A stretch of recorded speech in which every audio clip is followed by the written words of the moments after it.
죄송합니다. 지금 당장은 치유할 수 없습니다. 의사의 말에 고개만 떨구는 중년 여성. 그녀에게는 과연 무슨 일이 있었던 걸까요? 저는 프랑스에서 살고 있는 60대 클라라라고 합니다. 저와 남편은 모델 에이전시를 운영하고 있어요. 저희 남편은 모델 출신이고 저는 사진학과를 전공했습니다. 그러다가 같이 프로젝트 작업하면서 친해졌고 결혼한 지는 벌써 30년 가까이가 되었네요. 결혼할 당시부터 워낙에 아무것도 없이 시작해서 지금 이룬 사업은 기적에 가깝습니다.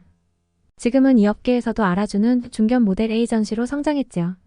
그만큼 사회적인 지위와 동시에 자산도 많이 형성했어요.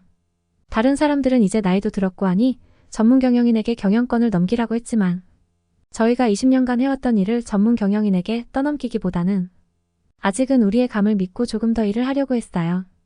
이런 생각으로 제가 지치면 남편이 지치면 제가 회사를 이끌었죠. 그러던 어느 날 아침 갑자기 남편이 허리가 삐끗했다면서 도통 침대에서 못 일어나는 거예요. 상체를 도저히 못 피겠다면서요. 제가 부축해 주려고 했지만 부축하는 게 더 힘들다며 혼자서 화장실까지 엉금엉금 기어갔죠. 그 모습을 보고 있자니 어젯밤 밤늦게까지 책상에서 구부정하게 업무를 보던 게 떠오르더군요. 거북목 증상은 진작에 있었고 거북목이 허리 디스크까지 영향을 줄 수 있으니 조심해야 한다는 의사의 말을 무시한 남편에게 이렇게 디스크가 급작스럽게 터진 것 같았습니다. 남편은 모델 출신이라서 그런지 생활습관 관리는 저보다 더 철저했어요. 매일 아침 조깅도 했고 저녁 모임이 있는 날 아니고는 저녁 8시 이후에는 절대 안 먹었어요. 그래서 저보다는 더 오래 건강하게 잘 살 줄 알았는데요. 워낙에 책임감 강한 성격이라 어제도 야간까지 회사 일을 하다가 무리를 해서 더 마음이 쓰였습니다. 일단 저희는 주치의를 예약했어요. 프랑스는 1차로 주치의를 만나야 2차로 전문의를 만날 수 있어요. 지난번 감기에 걸렸을 때도 전문의를 만나기까지 3달이 걸려서 감기가 다 나은 후에서야 전문의를 만날 수 있었죠. 다 나은 후에 만나는 의사라 서로 그냥 머쓱하게 이야기 나누고는 다시 감기에 걸리지 않도록 감기 예방 조치를 다시 듣고만 돌아왔답니다. 이렇게 프랑스는 의사를 기다리다가 자연 치유되는 사람들이 많아요. 이번에는 예약이 좀 빨리 될까 싶어서 예약 어플을 켰지만 역시나 3개월 뒤에야 예약을 잡을 수 있는 거 아니겠어요? 3개월 뒤에 예약할 수 있는 의사도 후기가 형편없었죠. 저희가 사는 시에는 전문의가 종합병원 빼고 딱 4명이 있는데 그중 상위에 속하는 2명은 올해 안에 만나기가 어려웠어요. 정말 난감했지만 3개월 뒤에나 만날 수 있는 후기 안 좋은 전문의를 예약 잡을 수밖에 없었어요. 의사의 후기는 둘째치고서라도 하루라도 빨리 남편의 허리를 검사하는 게 좋을 것 같았거든요.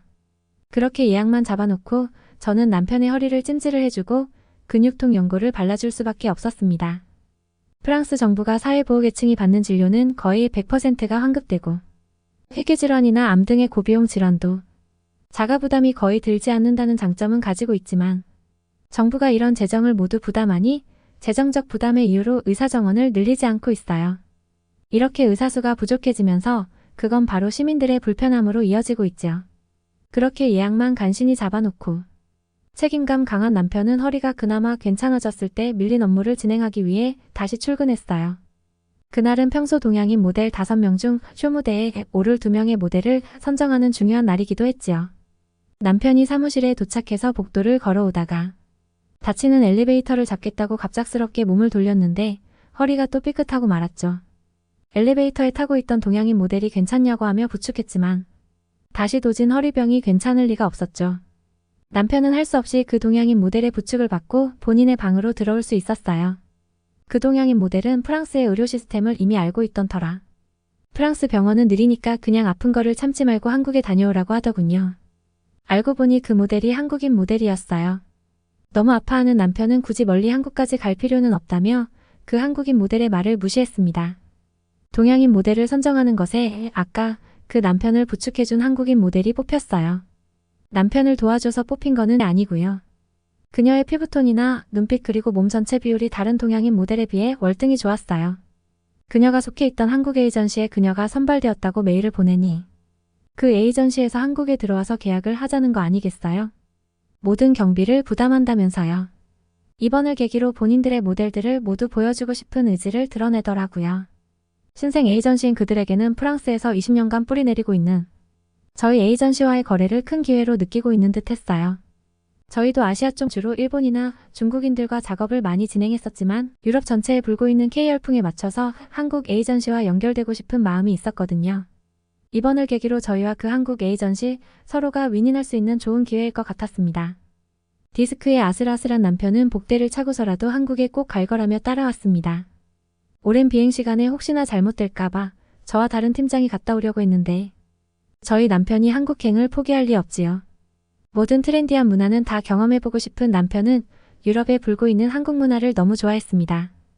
60대이지만 아직도 왕성한 호기심을 가지고 있는 저희 남편 참 귀엽죠? 그렇게 저와 남편은 같이 한국행에 올랐습니다. 그런데 한국공항에 도착하자 웅장하고 최신식의 공항의 모습에 저희는 압도되고 말았죠. 로봇도 돌아다니는 모습이 여기가 미래인지 하고 남편하고 눈이 커졌어요. 다른 아시아 국가들과는 정말 차원이 달랐죠. 공항에 도착해서 한국 에이전시에서 나온 박 실장의 에스코트를 받아 강남이라는 곳으로 이동했어요. 강남으로 이동하는 중에 한강이라는 곳을 지나갔는데 와우! 반짝반짝 빛나는 한강과 양옆에 높은 건물들이 멋있어서 사진을 안 찍을래야 안 찍을 수가 없었습니다. 한국 에이전시와의 미팅을 기분 좋게 마치고 저희는 박 실장과 한정식 집으로 이동했어요. 불고기와 비빔밥을 파는 곳이었는데 테이블 옆에 웬 모니터가 붙어져 있더라고요. 저는 처음에는 작은 TV인 줄 알았어요. 그런데 박 실장이 그 모니터를 통해 주문을 넣고 핸드폰을 모니터에 갖다 대고선 바로 계산을 완료했습니다. 정말 신기했어요. 아니 진짜 미래의 식당에 온 느낌이었죠. 저도 한번 해보고 싶어서 박 실장의 도움을 받아 모니터에 음료수를 추가로 주문했습니다. 정말 너무 신세계였습니다. 그리고 저는 수저와 젓가락을 안 주길래 어리둥절하고 있었죠.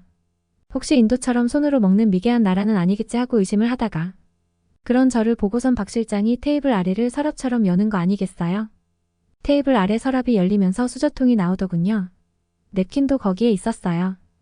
아니 이렇게 지혜로운 방법이 있다니 정말 놀라웠습니다.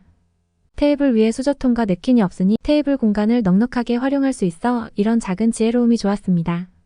그런데 식당을 나와서 도심을 바라보고 있다가 남편이 차를 피한다고 그만 또 허리를 삐끗하고 말았어요. 에휴. 디스크 때문에 프랑스에 있으라니까 굳이 따라와서 한국인들한테 민폐를 끼치네. 하며 미안한 마음으로 그동안의 고질병인 디스크 증상을 박 실장에게 말했습니다. 박 실장은 미소를 지으며 한국 병원을 안내해주겠다고 했습니다. 하지만 저희 생각에는 우리의 일정이 3박 4일로 짧았던 터라 예약하고 진료까지 기다리기에는 시간이 너무 촉박할 것 같다고 말했습니다. 이미 프랑스에 예약해둔 전문의가 있고 이제는 한 2개월 정도만 더 기다리면 된다고 말했습니다. 그런데 박 실장이네? 2개월 후요? 지금 당장 아픈데 왜 2개월이나 기다려요? 지금 당장 치료를 받아야죠. 하고는 한국에서는 오늘 당장 진료가 가능하다고 하더군요. 네? 오늘요? 오늘 진료가 가능하다고요? 네, 당연하죠. 제가 잘 아는 의사분을 아니까 따라오세요. 하며 저희를 이끄는 거 아니겠어요? 아니 저희야 바로 진료를 받으면 좋겠지만 이게 한국에서는 가능한 일인가? 혹시 무면허 돌팔이한테 우리를 데리고 가는 건 아니겠지? 그런데 한국 매니저가 한국에서는 당일 진찰이 가능하다고 하더군요. 설마 하는 마음으로 한국 매니저를 따라 저희는 병원에 방문했어요. 그 병원은 5층 단독 건물의 모든 층을 사용하고 있었어요. 저희는 4층에서 엑스레이를 바로 찍고 3층에서 진찰하고 처방받아서 바로 주사치료를 병행했어요. 허리에 무슨 주사를 놔주셨는데 남편 말로는 허리가 시원하니 좋았다고 하더군요. 그리고 5층에서 도수치료라는 걸 받았어요. 몸의 전체적인 뼈의 균형을 맞추는 거라고 했어요. 남편은 확실히 몸이 개운하다고 했죠. 그리고 바로 1층의 약국에서 약을 처방받을 수 있었습니다. 진료 접수, 엑스레이 촬영, 전문의 진찰과 처방, 주사치료, 물리치료, 그리고 약 처방까지. 이 모든 것들이 단 하루 만에 가능했어요. 아니 반나절 만에 모든 게 신속하게 이뤄졌죠. 그 병원에 있는 모든 과정과 사람들이 시계 속의 태엽처럼 정밀하게 움직였습니다. 아주 딱딱 손발이 잘 맞았어요. 그리고 아주 친절했죠. 정말 프랑스에서는 있을 수 없는 속도였어요. 프랑스에서는 주치의를 거쳐 전문의를 만나야 하고 전문의의 처방을 받는 데만 운이 좋으면 3개월 정도가 걸리거든요. 그렇게 오래 걸려 전문의를 만난다 해도 바로 치료를 받는 게 아니에요. 의사는 그냥 처방만 해주는 사람이죠. 주사 같은 경우에도 보통 약국에서 주사를 사다가 집으로 간호사를 따로 불러서 진행해야 하죠. 물론 의료보험으로 모든 치료비를 환급을 받을 수 있지만 사사건건 모든 일정이 느리고 기다림의 연속이었죠. MRI를 찍으려고 해도 따로 검사소에 예약하고 검사받아야 해요. 지금 생각해보니 프랑스의 의료 시스템이 화병날 정도로 느리네요. 그래서 저희는 한국의 이런 빠른 의료 시스템이 너무 놀라웠어요. 한국 사람들은 한국의 빨리빨리 문화가 단점이라는 식으로 말하던데 맞나요? 단점이 절대 아니에요. 한국의 빨리빨리 시스템은 모두의 시간을 벌어주는 소중한 시민의식이라고 말해주고 싶어요. 특히 저희 같은 중년층한테는 더욱 그렇죠. 기다리는 시간 동안 병이 더 악화되면 건강을 되돌리는데 더 많은 돈과 에너지를 써야 나을 수 있는 나이잖아요. 이해되실까요? 남편은 허리 치료를 다 받고선 허리의 코어 근육이 살아난 것 같고 다리를 올리는 동작도 한결 편안해졌다고 했어요. 그리곤 20대 때의 허리를 되찾은 것 같다며 제 귀에다가 오늘 밤 오랜만에 분위기를 내볼까? 하고 농담을 하더군요. 오랜만에 활기를 되찾은 남편의 얼굴에 저도 기분이 좋아졌습니다.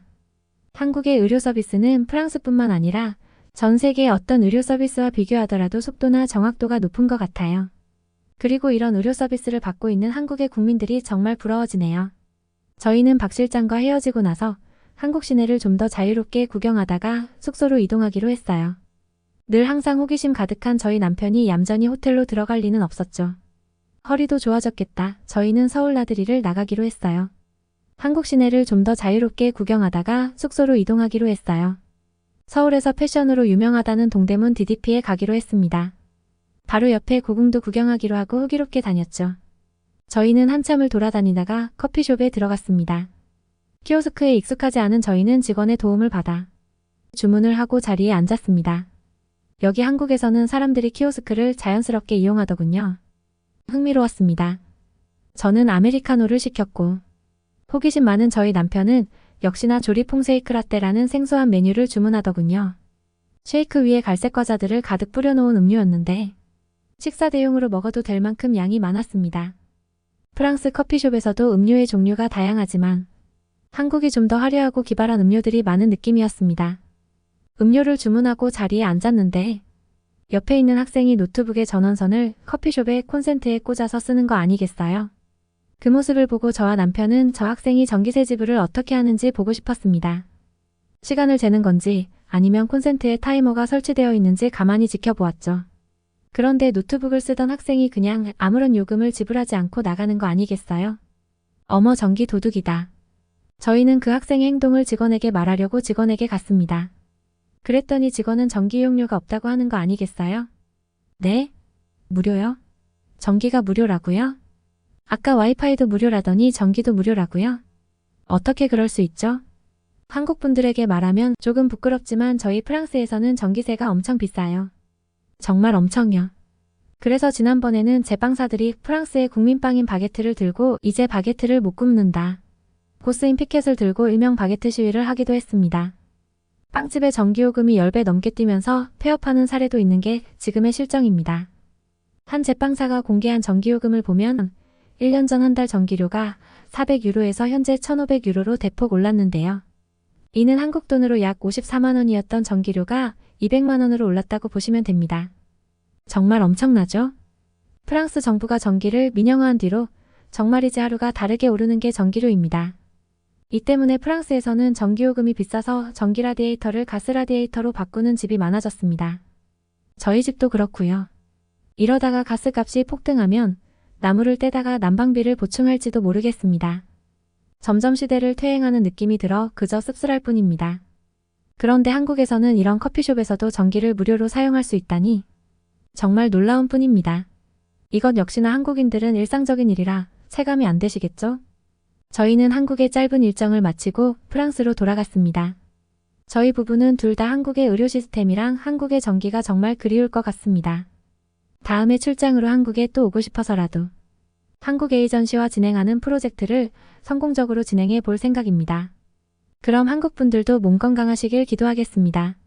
오늘은 한국에 출장으로 왔다가 한국의 의료 시스템과 전기 사용에 놀란 프랑스 부부의 사연이었습니다. 구독과 좋아요, 댓글은 영상 제작에 큰 힘이 됩니다. 감사합니다. 전 세계 100가지 감동 스토리 월드백